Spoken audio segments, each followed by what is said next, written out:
안녕하세요. 최광현입니다. 저에게 상담을 요청한 사람들의 대부분은 놀랍게도 착한 사람들입니다. 다른 사람들을 먼저 배려하고 선하게 살려고 애쓰는 사람들입니다. 착하게 살아왔는데 왜 착한 사람이 행복하지 못할까요?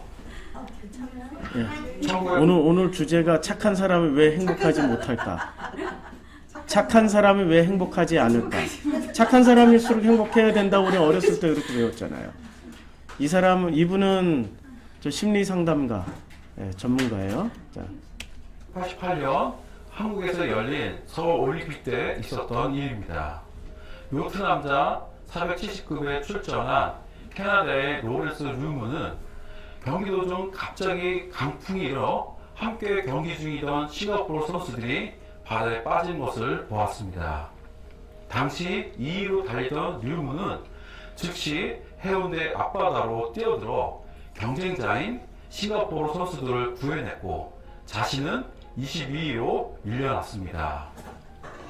사실 당시 안전 요원들이 주변에 있었기에 류무가 아니었어도 그들을 구할 수 있었던 상황으로 그가 그냥 지나쳐 갔어도 문제가 될 것은 없었습니다.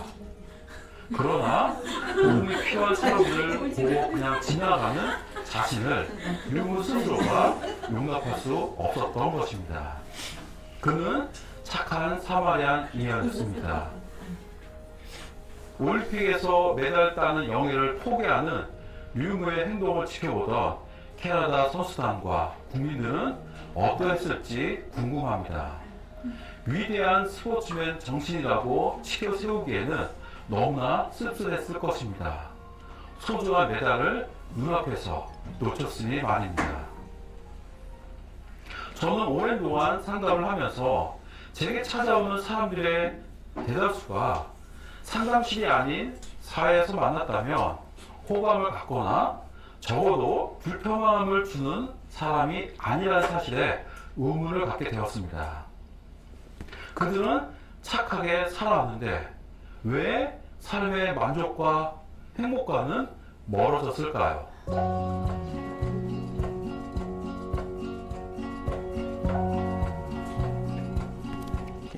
다른 사람의 눈으로 나를 보는 착한 습관, 그걸 착하다고 하는 거야.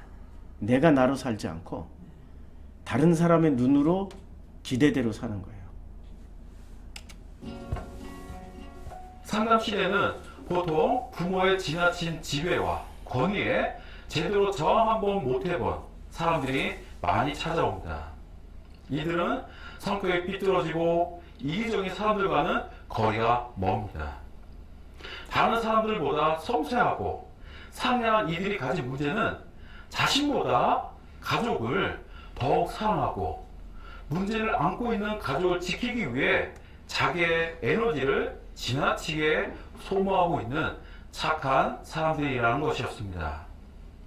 착한 사람들은 어릴 때부터 자기의 욕망을 느끼고 살기보다 늘 타인의 생각과 욕망을 눈치채고 상대방에게 맞추어서 살아왔던 사람들이 많습니다. 어린 시절부터 주변 환경과 어른들의 요구에 자기 자신을 그렇게 맞춘 것입니다. 그러나 사회생활은 이러한 사람들에게는 도처의 지뢰밭입니다. 타인을 배려하고 상대방의 마음에 상처를 주지 않으려는 태도는 늘 전투적이고 매사에 공격적이고 상대방을 배려하기보다 자기의 의견을 관철시키려는 그런 사람들에게 밀립니다. 착한 사람들은 자기의 욕망을 인정하고 그것을 표현하지 못하기 때문에 늘 눈치 보는 관계를 만들어 관계에 힘들어지게 됩니다. 또한 치열한 경쟁사회 속에서 소극적인 태도로 손해를 보기 십상입니다. 자기가 원하는 것을 알고 분명한 목표 의식 속에서 달려온 사람과의 경쟁에서 언제나 밀릴 수밖에 없는 상황입니다. 착한 사람이 자신의 인생을 당당하게 살아가기 위해서는 먼저 어린 시절 형성된 자기의 역할의 가면, 즉 페르소나를 살펴보는 것이 필요합니다. 우리는 태어났을 때 가족 안에서 각기 역할을 부여받습니다. 페르소나라는 게 어떤 자기 지금 드러나고 있는 자기의 겉인격이 아니고 그 겉인격이 어떻게 형성되어져 왔는지를 찾아보는 과정으로서 지금 페르소나를 소개하고 있거든요. 이게 나를 들여다보란 얘기예요. 나와 내 주변에 내가 어떻게 형성되어 있는지. 저 같은 경우는 굉장히 착한 사람이었어요. 어렸을 때 과자라고는 먹어본 적이 없었어요. 고기도 제가 먹어본 적이 없었어요. 너무 가난해서. 근데 친구 초등학교 4학년 때 친구 집에 생일 초대 받아갔어요. 걔도 왕따였나봐. 나온 생일 초대한 친구가 나밖에 없었어요. 근데 그 친구는 고아원 원장 아들이었어요. 그리고 좀 살았어요. 거기 갔더니 그 엄마가 야 친구 왔다고 세상에 과일 깎아 사탕에 과자에 이런 걸 쫙 내오는 거예요. 저는 인생 처음으로 그렇게 풍성한 식탁을 처음 만났어요. 제가 그걸 먹었을까요? 못 먹고 다 챙겼어요. 다 챙겨서 동생 갖다 줬어요. 동생 등록금까지 다 대줬어요. 동생들한테 그렇게 잘했는데 지금 동생들하고 연락 안 하고 사는 지 지금 20년째예요. 나는 엄청 착하게 잘했는데 문제는 관계가 끊어졌어요. 누구한테 문제가 있는 걸까요? 저한테 있는 거예요. 동생들한테 있는 게 아니고 저한테 있는 거예요. 왜 그런 행동을 했을까? 그걸 하면서 저는 엄청난 만족감을 느꼈어요. 동생들이 먹는 것을 보면서 이야 정말로 내가 이렇게 희생하길 정말 잘했구나. 정말 만족하다. 정말 행복하다. 그런 생각을 했어요. 이제까지 희생하면서. 그걸 착하다라고 생각을 했던 거죠. 그런데 제가 왜 그렇게 그런 행동을 하게 됐을까라고 작년에 발견한 거예요. 제가 태어났을 때부터 5살 때까지 어머니는 거의 환자로 누워 계셨어요. 제가 보채거나 울거나 때를 쓰거나 해도 어머니는 옆에서 받아주지 못하는 거예요. 심지어는 엄마의 젖까지도 모유까지도 먹을 수 없는 형편이어서 그 미음 쌀뜨물 있죠. 미음 먹고 살았어요. 아니면 동네 아줌마들의 젖동네. 그때는 우유도 없었고요.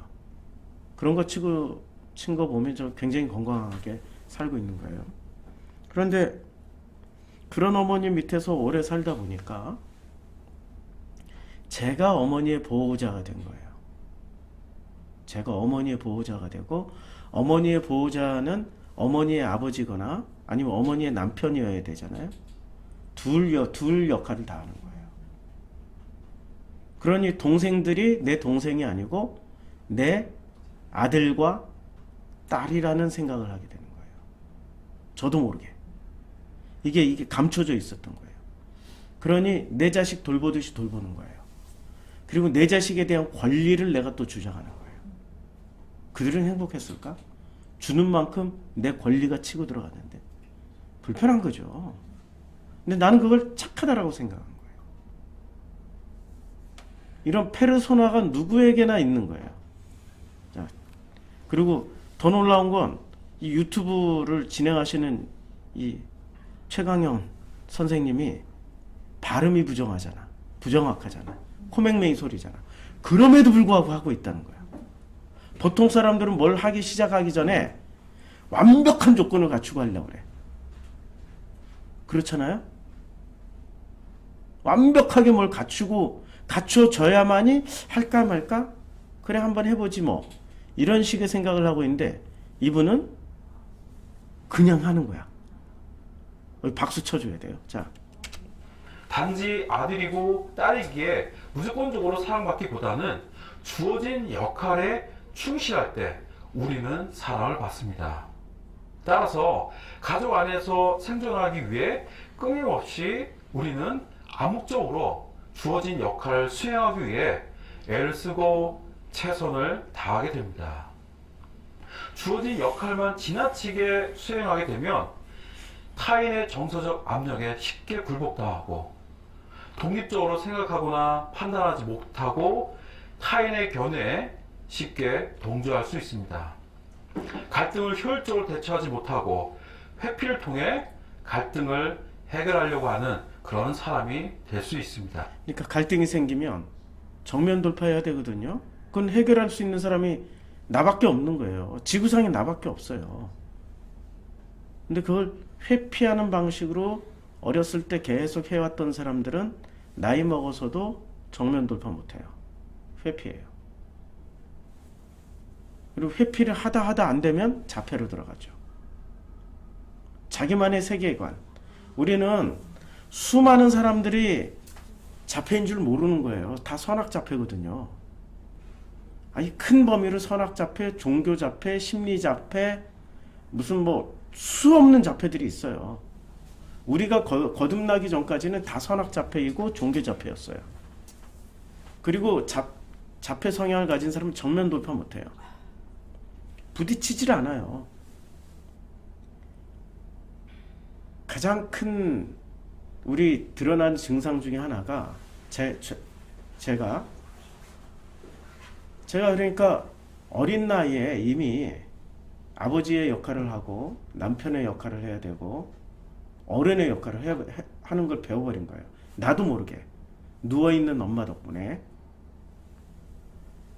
그러다 보니 나도 어린아이인데 위로받아야 되고 치유받아야 되고 누군가가 감싸주어야 되는 따뜻한 사랑을 받아야 되는데 그런 걸 받아야 되는데 그걸 해줄 수 있는 사람이 엄마이거나 아버지였단 말이에요.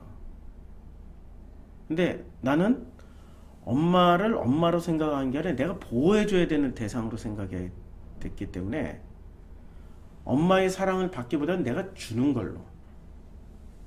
아버지는 늘 경쟁자이고. 그래서 나이 50까지 아버지를 죽도록 미워했던 거예요. 못해준. 정말로 제 기억으로는 이제 제가 이렇게 메커니즘이 그렇게 만들어졌기 때문에 그래서 제가 처리를 해야 되는 이런 보호받아야 되고 사랑받아야 되는 이런 감정들을 받지를 못한 거예요. 그러면 정면으로 돌파해서 엄마 나 사랑해줘, 아빠 나 좀 품어줘, 이런 얘기를 해야 되는데 한마디도 못하고 어린 시절 다 지났고 성인이 된 거예요. 그러다 보니까 제가 사랑받을 수 있는 메커니즘을 나도 모르게 하나 터득한 거예요. 아프다고 하면 누군가가 나를 사랑해줘. 자꾸 아프다고 하는 거예요. 그래서 어렸을 때 그걸 어떻게 터득했냐면 학교 가기 싫었는데 어떻게 안 갈 수 있을까 봤더니 주변 친구들, 그때는 방송이나 이런 게 없었잖아요. 60년대니까 70년대 초였으니까 주변의 친구들 보니까 아프다고 하고 안 가는 친구들이 있는 거예요. 아프다고 한 거야. 실제로 아프다고 하니까 진짜 배가 아파. 그러잖아요. 아프다고 하면 진짜 배가 아프다니까요. 그랬더니 그때 엄마가 관심을 가져주고 배를 만져주고 내 손은 약손이다. 제가 기억하는 몇 안 되는 사랑받는 장면 중에 하나였어요. 그걸 사랑으로 받아들이다 보니까 끊임없이 저는 아파야 되는 거예요. 끊임없이. 내 몸의 메커니즘이, 그래서 저는 나이 40 이전까지, 백두대간 하기 전까지는 끊임없이 아팠어요. 실제로 몸이 아파요. 반건강인으로 살았고, 그리고 이미 나이 40에 그때 40 되기 전에, 훨씬 되기 전에 성인병, 담석증으로 인해서 쓸개 잘라버려야 됐고 심장이 부정맥이 됐고 실제로 아프다니까요. 사랑받기 위해서 내가 내 몸을 아프게 만들어요. 그걸 사랑으로 받아들이는 거예요. 근데 그런 사랑으로 내가 체험했다가 하나님 거듭남 체험은 훨씬 이전에 했지만 20대에 하나님을 제대로 알아가고 복음을 제대로 알아가는 순간부터 그것을 안 하고 벗어나려고 노력을 하고 있는 중이죠. 그걸 알았으니까. 그런데 그런 상태에서 아프다라고 엄살을 안 떨고 진짜로 아파도 안 아픈 척하고 살게 되는 극복의 의지가 나오잖아요. 그 극복을 하면서 사는 거예요. 그런 와중에 진짜로 아픈데도 물수건 하나 얹어주는 방법을 못 배운 사람하고 살아. 얼마나 그 쇼크가 크겠어. 근데 그렇게 가르쳐주면서 제가 하고 있더라고요. 물론 승질은 냈지만 가르쳐주고 있어. 많이 건강해진 거죠. 제가 살면서 딱 한눈에 제일 심각한 사람들 한눈에 딱 보는 방법이 건강염려증 환자들. 요만큼이라도 아프면 그것 때문에 못 견디. 거꾸로 엄청 심하게 다치거나 아팠는데 막 이겨내고 하려고 하는 사람들. 그 똑같은 가면이에요. 똑같은 페르소나를 가지고 있어요. 어렸을 때 조금이라도 아프면 그거밖에 못해? 똑바로 해. 이런 식으로 했기 때문에 자기가 아파도 참고 이겨내야 너 대답 잘해 하고 거꾸로 그런 사람. 꾀병 부려서 이 사랑받았던 사람과 반대로 아픔에도 불구하고 막 이겨내고 하는 사람들. 똑같은 거예요. 그러니까 내가 지금 얼마나 객관적으로 이것을 이겨낼 수 있는지. 요만큼만 아파도 가서 수술 받아버려. 그거 수술 안 받아도 되는 것들이거든. 근데 그게 내 속에 문제가 있다라는 표현이거든요. 그게 내 페르소나거든. 내가 지금 뭔가 사랑을 받아야 되는 거구나. 많은 위로가 필요하구나. 이렇게 빨리 깨달아가면 돼요. 근데 그런 사람들일수록 갈등이 생기면 정면 돌파 못해요. 회피해요. 우리 지금 진행형으로 보고 있는 분이 있잖아요. 이제까지 혼자 다 돌파하는 것처럼 보였는데 막상 엄청난 문제들, 우리가 보면 엄청난 문제도 아닌데 본인에겐 못하니까 여기저기 기대고 막 도와달라고 하는데 실제로 또 막상 하는 거 보면 하나도 안 기대. 이게 멀리 있는 얘기들이 아니에요. 지금 우리 가운데 진행되고 있는 우리들 얘기라고요. 우리들 얘기. 나의 얘기. 착해야 한다라고 하는 페르소나 속에만 자신을 가두지 않고 주위 사람들로부터의 정서적 압력에 굴하지 않는 독립적이고 융통성이 있으며 일관성이 있는 진짜 나로의 전환이 필요합니다. 진짜 나가 된다는 것은 자신을 독립성과 자율성을 지닌 한 사람으로 받아들이고 자기의 목소리와 생각을 존중할 수 있는 사람이 되는 것입니다. 내가 나를 존중해야 돼요. 내가 나를 존중할 수 있는 사람이 몇이나 될까? 특히 종교 안에 들어온 사람들은. 종교 안에 들어온 사람들은 내가 나를 존중하기엔 내가 죄가 너무 많잖아요. 행동으로 범한 죄도 죄지만 생각으로 해도 죄고 눈으로만 봐도 죄니까 자기를 존중하기 이전에 뭐부터 해요? 저주부터 해요. 종교는 이래서 위험해요. 내가 나를 존중해야 되는데 나를 존중하지 못하게 만드는 데가 바로 종교예요. 그래서 복음으로 건너가야 돼요. 복음으로 건너가지 않으면 정말로 자기가 자기 존중이라는 것을 하는 것 자체를 그거를 위선이라고 생각하는 거예요. 자기를 학대하는 것을 거꾸로 참 훌륭한 종교인이다라고 생각하는 거예요. 나 같은 죄인을 학대하고, 그래서 나 같은 죄인은 굶어야 돼 하고 금식해버리고, 나 같은 죄인은 이렇게 천벌을 받아도 돼 하고 어떤 일이 벌어질 때마다 자기 합리화를 해버리는 거예요. 그게 종교인들이 종교 자폐의 특징이에요. 종교의 페르소나를 쓰고 있는 사람들의 특징이라고요. 나에게 일어나고 있는 모든 안 좋은 상황은 그래, 다 내 죄 때문이야 이러고 정면 돌파를 못해요. 그렇죠? 정면 돌파를 해야 된다는 거죠. 자녀가 부모로부터 분리되어 다른 사람과의 관계에서도 자율성을 잃지 않고 정서적으로 친밀감을 표현할 수 있는 것을 말합니다. 그렇게 되면 이 부모가 아니 자녀가 부모로부터 분리되어 있어도 정서적으로 불안하지 않고 스스로 뭔가를 해결할 수 있는 그런 수준이 비로소 자기가 자기 존중을 하고 있는 사람이구나라고 생각하게 되는 거죠. 그래서 성경에서 어떻게 말씀하고 있어요? 이분 기독교인이에요. 양력을 보니까 너희가 부모를 떠나 둘이 연합하여 한 몸을 이룰지니라 까지 가야 돼요. 그래야 한 몸을 이루어야 벌거벗었어도 부끄럽지 아니한 거죠.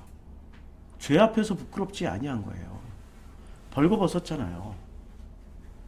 종교는 그걸 죄라고 여기고 죄라고 규정짓고 죄로 치고 들어오는데 그걸 부끄럽게 여기지 않는 거예요.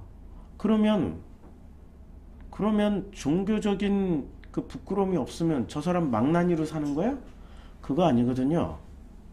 진짜 나로 살게 되는 거거든요. 진짜 나는 하나님과 동행하는 나가 진짜 나고, 진짜 나는 그때부터 사람들이 말하는 수준의 죄는 물론하고 그 이상이 보이지 않는 영역까지도 하나님과 동행하며 당당하고 떳떳하게 살아갈 수 있는 존재가 되는 거예요. 이렇게 말하면 사람들은 너무 어렵다고 생각해요. 간단해요. 그 마음이 내 마음이고 내 마음이 그 마음이면 되는 거예요. 근데 사람들의 행동으로 보여달라고 그래. 네가 하나님과 동행하면 하나님과 동행하는 행동을 보여줘봐. 행동을 크게는 기적으로 보여주고 작게는 양심이라는 행동으로 보여줘봐. 이렇게 먼저 행동을 요구하죠. 그 사람들이 바로 위선자들이에요. 지들도 못하면서 남들에게 하라고 가르치는 바리새인들이죠. 그게 선생된 자들이고요. 예수는 와서 그걸 지적하신 거예요. 너희도 그렇게 못 살면서 타인들도 그렇게 살라고 가르치는 이 선생된 바리새인들아. 그게 주님이 와서 바리새인들에게 지적하신 거죠. 우리는 그런 짓을 하고 있어요. 누구한테? 나는 그렇게 못 사는데 너희는 그렇게 살지 마 하고 자녀들에게. 우리는 똑같이 그것을 인류사가 반복되듯이 나도 그걸 반복하면서 살았던 거예요. 내 자녀들에게, 내 이웃들에게, 내가 알고 있는 모든 사람들이 그렇게 가르쳐야 내가 너보다는 훨씬 더 훌륭한 사람이라고 생각하는 거예요. 그걸 객관성이라고 생각하는 거예요. 그게 객관성이 아니에요. 자기 객관성이라는 거는 하나님과 나와의 관계 속에서 이루어지는 게 자기 객관성이지, 누군가에게 어떤 행위를 하라고 가르치면서 자기 그 행위를 끊임없이 강요하는 게 자기 객관성에서 나온 게 아니에요. 자기 주관성이에요. 복잡한 가족관계에서 조금 객관적으로 서 있을 수 있으며 가족 문제에 쉽게 휘말리지 않을 수 있습니다.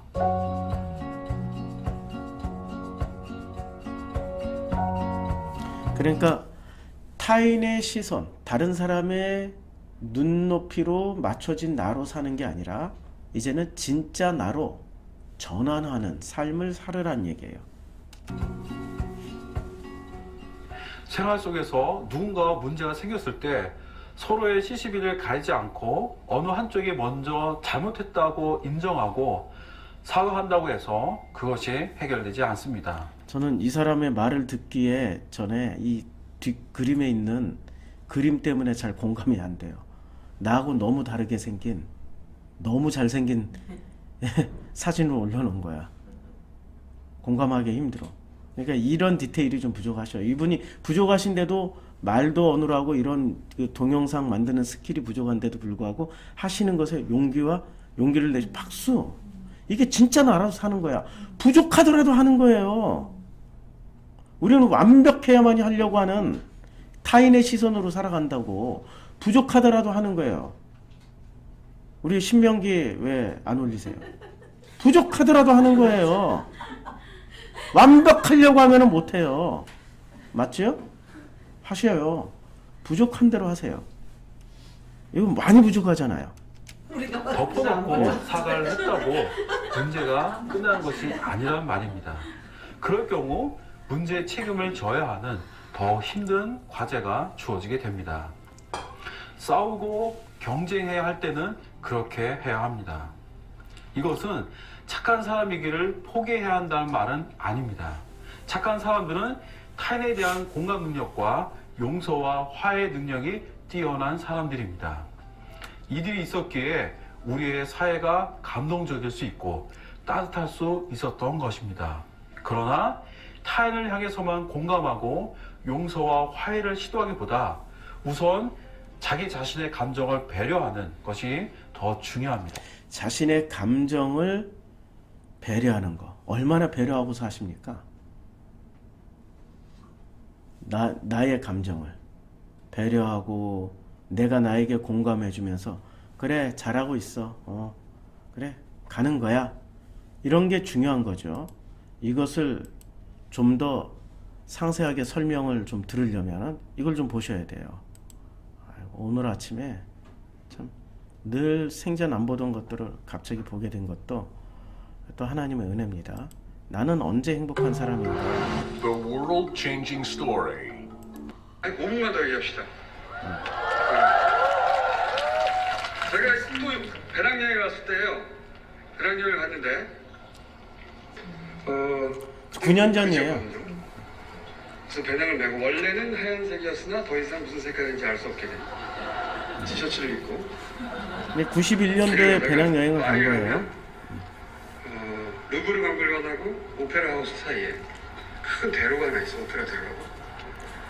그 대로를 걷다가 왼쪽 편에서 양복점을 하나 발견했어요. 그 이전까지 전 양복이 없었습니다. 한 번도. 근데 그 양복점에 걸려있는 양복을 보고 저도 모르게 그 양복점 안으로 들어갔어요.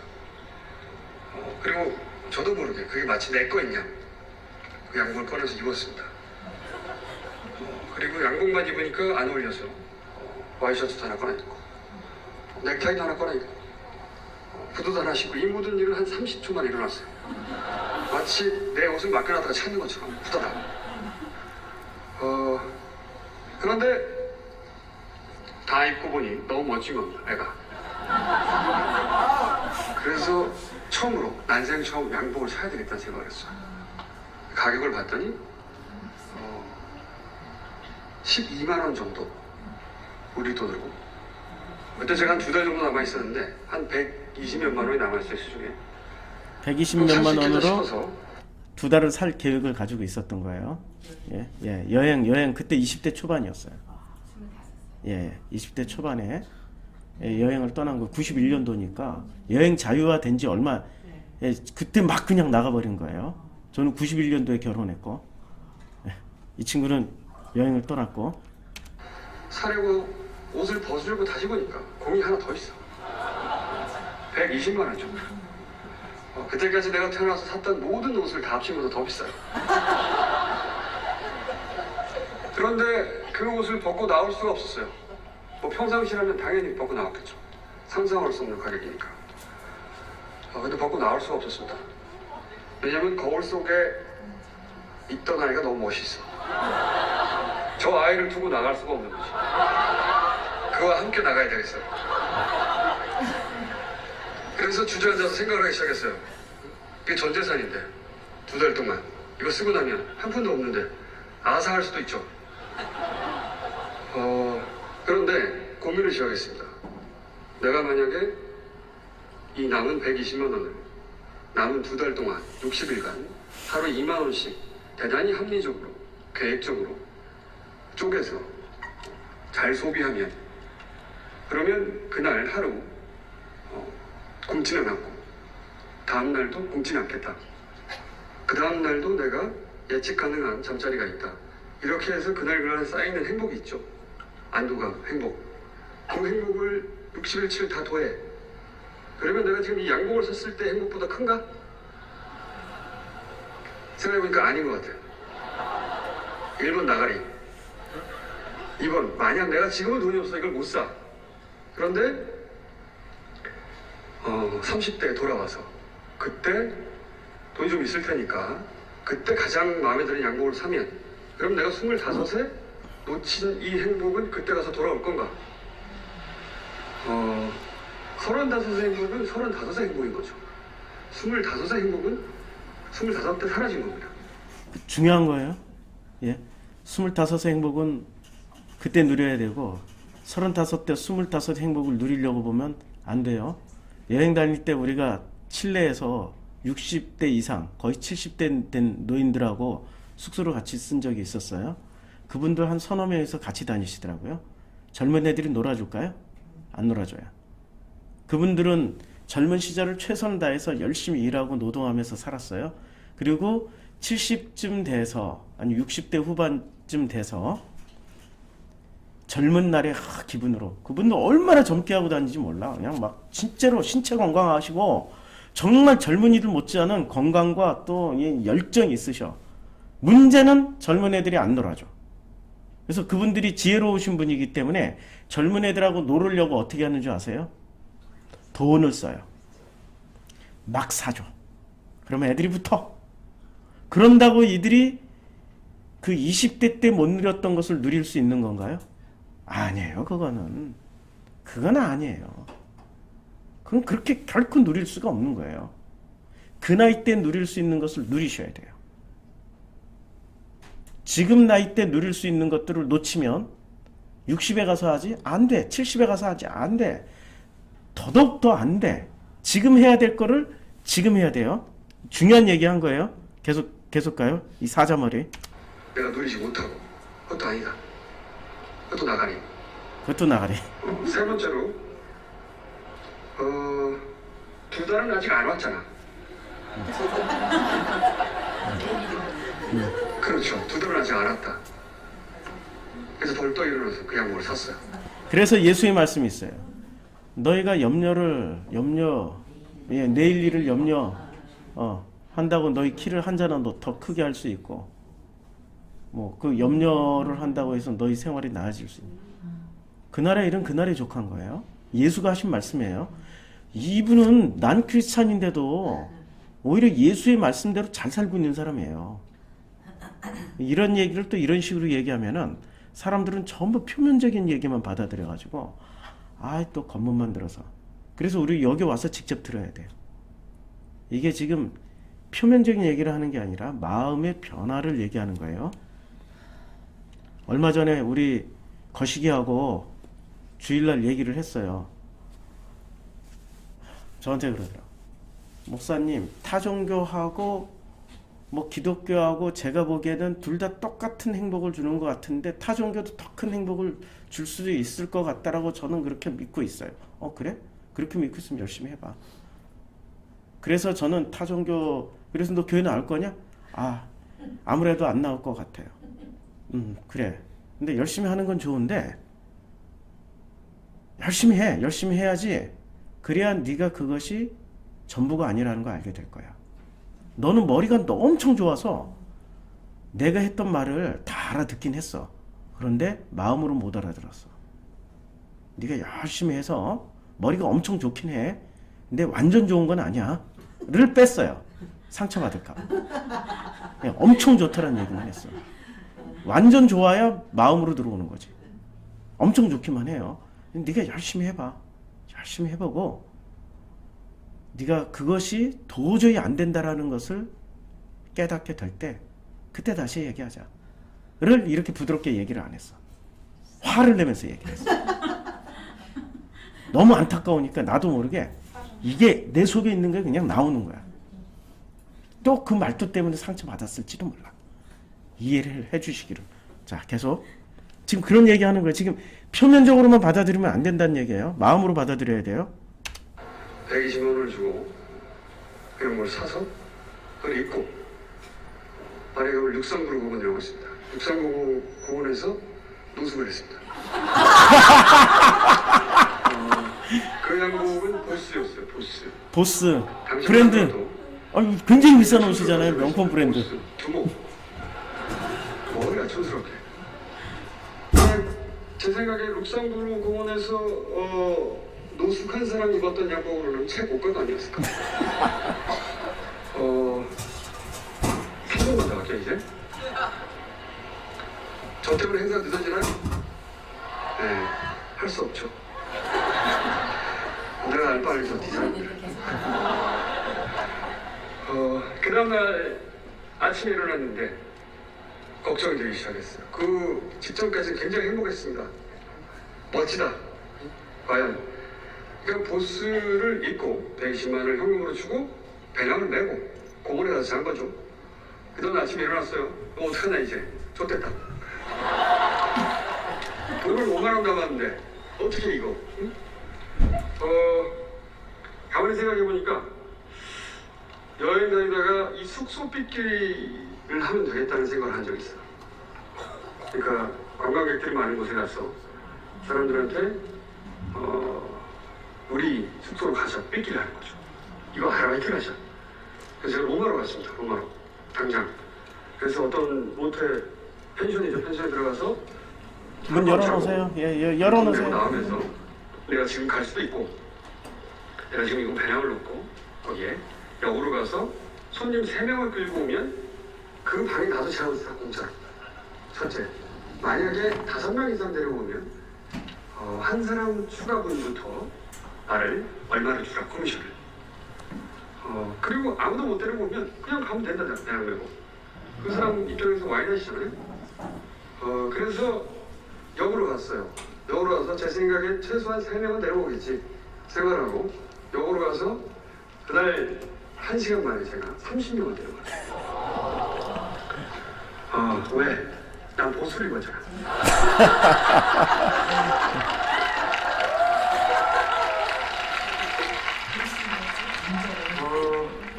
거기서 일주일 있으면서 관계가 역전됐어요. 호텔 매니저가 제발 떠나지 말아라. 그래서 수중에 한 50만 원 생겼습니다.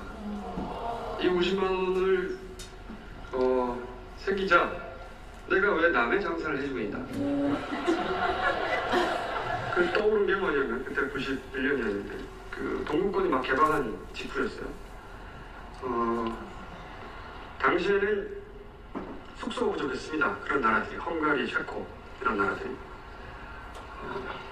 체코로 갔어요. 체코로 가서 거기 있는 그 체코에 어떤 숙소가 있었냐면은 자기들이 원래 살다가 집을 통째로 내놓는 거죠. 그 시즌에. 그러니까 호텔이나 민방이 부족하니까 민방은 자기가 살면서 방을 내주는 거예요. 이게 아니고 집을 통째로 빌려주는 거예요. 그런 형태의 숙소가 있었어요. 그래서 거기 하루 묵고 그 주인한테 50만 원을 줬어요.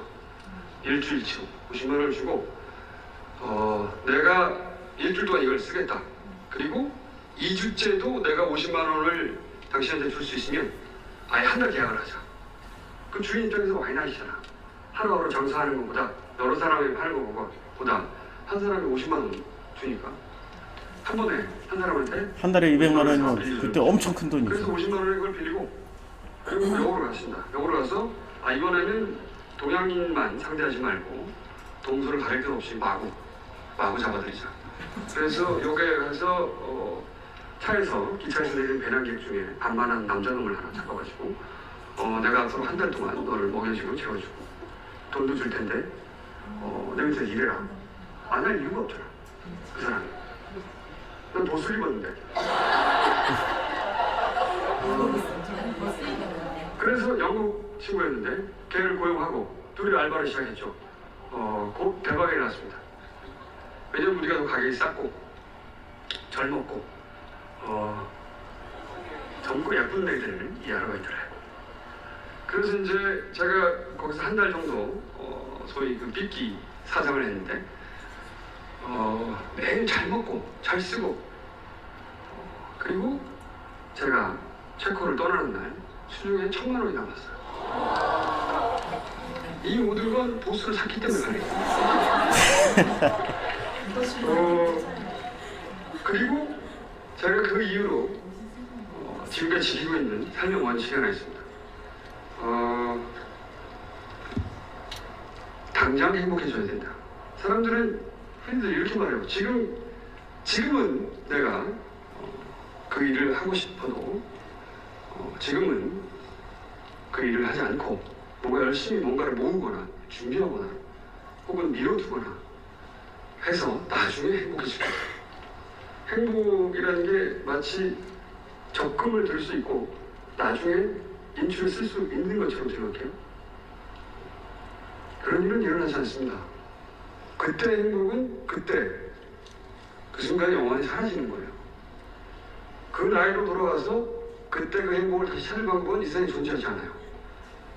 당장 행복해져야 되는 거죠. 25분인데 제가 길게 했죠. 예. 어때요? 이렇게 자기 행복을, 지금 행복은 이렇게 저축해두거나 저장해두거나 끌어다가 쓸 수 있는 게 아니에요. 지금 이 순간 여기서 여기를 누려야 되는 거예요. 우리 종교인들은 어떻게 행복을 누리려고 생각하죠? 예, 죽어서 저 나라에 가서 누리려고 하잖아요. 그게 바로 함정 중에 함정인 거예요. 아니에요. 지금 이 순간 여기서 누리는 거예요. 그래서 그날의 그 행복을 마음껏 누리라고 예수님께서 우리에게 뭐라고 말씀하시냐면, 기도할 때 뭐라고 기도를 가르쳐 주셨어요? 오늘 우리에게 일용할 양식을 주시옵고, 일용할 양식, 이게 일용할 삶의 그 생명의 어떤 가장 기본이잖아요. 매일매일 그만큼 누리고 살으라는 얘기예요. 근데 우리는 많이 쌓아놓고 나중에 찾아 먹을 생각을 하는데, 쌓아놔봐야 만나가 썩어 없어지는 것처럼 일용할 양식은 그날 먹고 누리면 되는 거예요. 그걸 왜 자꾸 쌓아놨다가 나중에 찾아 먹으려고 그래? 그것도 이 현실 세계도 아니고 죽어서 왕창 찾아 먹으려고 그래요? 그게 종교자폐라는 거죠. 종교자폐. 그게 선악자폐고요. 그게 문제라는 거예요. 지금 주님은 철저하게 현실 세계를 말씀하고 있습니다. 먼 미래에 어떤 그런 세계에 일어날 일이 아니에요. 아니, 이 주기도문 중에 죽어서 천국 가게 해달라는 말이 있어요? 없잖아요.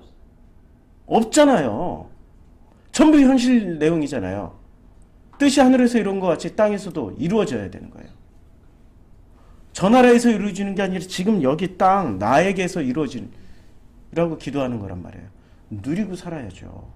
무엇이 행복한 삶인가? 무엇이 나를 행복하게 해줄 수 있는지, 내가 뭐를 해야 행복해질 수 있는지를 이제부터 찾아가시라고요. 그런데 타인의 시선으로 찾지 말고, 페르소나로 찾지 말고, 거듭난 사람으로 찾으라고요. 거듭난 사람. 근데 무엇이 거듭난 거예요? 내 마음이 깨어나서 내가 마음껏 살 수 있는 사람이 된 게 그게 거듭남이에요. 내 마음껏. 그럼 내 마음껏 하면 또 선악자패들은 뭐라고 주장하고 들어오냐면, 네 마음껏 살면 세상은 어떻게 돌아가니? 온통 다 범죄가. 그래서 우리 마음이 깨어나는 순간, 그 깨어난다라고 표현한 영주주의들 표현이니까, 내 마음이 하나님과 동행하는 순간,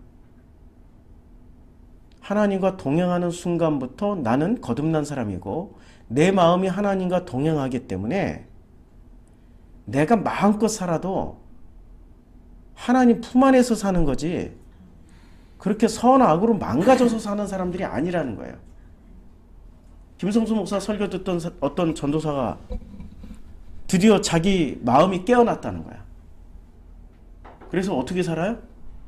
이제까지 안 하던, 다 스톱시켜놨던, 밤새 게임하고 담배 피우고 술 마시면 눈 시뻘게 해가지고 사모가 전화했다는 거 아니에요? 김성수 목사한테. 목사님 설교 듣고 나서 이 사람이 이렇게 망가졌어요. 그건 깨어나는 게 아니고요. 그는 자기 속에 있는 어떤 욕망이 그냥 터져나온 거예요. 자기 혼자 살아가는 거예요. 하나님과 동행하면서 사는 게 아니라니까요. 하나님하고 동행하면서 살 때 그때 진짜 행복이 뭔지를 매 순간, 매 시간, 매일매일 체험하게 될 겁니다.